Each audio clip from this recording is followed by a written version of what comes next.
नमस्कार, आप देख रहे हैं बाबा राष्ट्रीय न्यूज समय के साथ। झामुमो भाजपा जेल केम का होगा लिटमस टेस्ट। बिहार में धोखा के बाद क्या बदलेंगे समीकरण।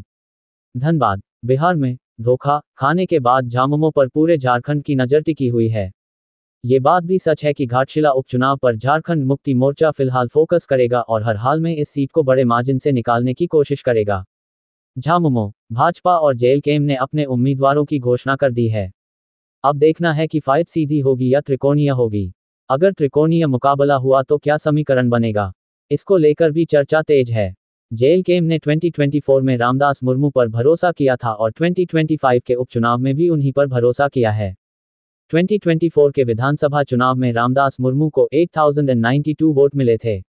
एनडीए की ओर से पूर्व मुख्यमंत्री चंपाई सोरेन के बेटे रामदास सोरेन को उम्मीदवार बनाया गया है, तो झामुमो ने शिक्षा मंत्री रहे रामदास सोरेन के बेटे सोमेश सोरेन को टिकट दिया है।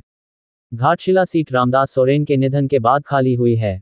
घाटशिला उपचुनाव 11 नवंबर को होना है, 14 को आएगा परिणाम। इस सीट पर 11 नवंबर को मतदान होना है।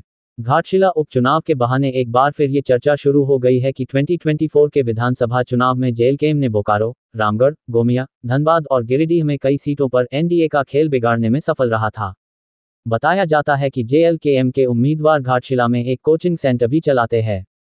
खैर, यह उपचुनाव महागठबंधन के लिए भी प्रतिष्ठा से जुड़ा हुआ है, तो पूर्व मुख्यमंत्री चंपाई सोरेन की प्रतिष्ठा भी दांव पर है। उनका राजनीतिक भविष्य भी घाटशिला उपचुनाव तय कर सकता है।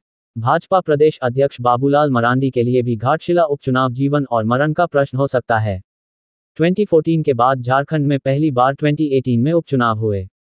उल्लेखनीय है कि 2014 के बाद झारखंड में पहली बार 2018 में उपचुनाव हुए। गोमिया और सिल्ली में उपचुनाव की बात कही जाती है। दरअसल, यह उपचुनाव झामुमो के दो बड़े नेता अमित महतो और योगेंद्र महतो को 2 साल से अधिक सजा होने के बाद हुई थी। इस उपचुनाव में अमित महतो की पत्नी सीमा महतो और योगेंद्र महतो की पत्नी बबीता महतो ने जीत दर्ज की थी। फिर 2019 से 2024 के बीच 6 उपचुनाव हुए।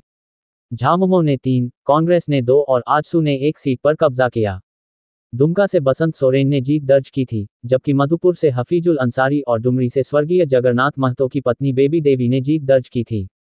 कांग्रेस ने मांडर और बेरमो से जीत दर्ज की। बेरमो से कांग्रेस के उम्मीदवार अनूप सिंह जीत हासिल की, जबकि मांडर सीट से बंधु तिर्की की बेटी शिल्पी नेहा तिर्की ने जीत दर्ज की। रामगढ़ सीट पर आजसू की ममता देवी जीती। और भी ऐसी तरह तरह की न्यूज को देखने के लिए हमारे चैनल को लाइक करें, सब्सक्राइब करें और बेल आइकन जरूर क्लिक करें, इससे हमारे आने वाली न्यूज की नोटिफिकेशन आप लोगों को सबसे पहले मिले।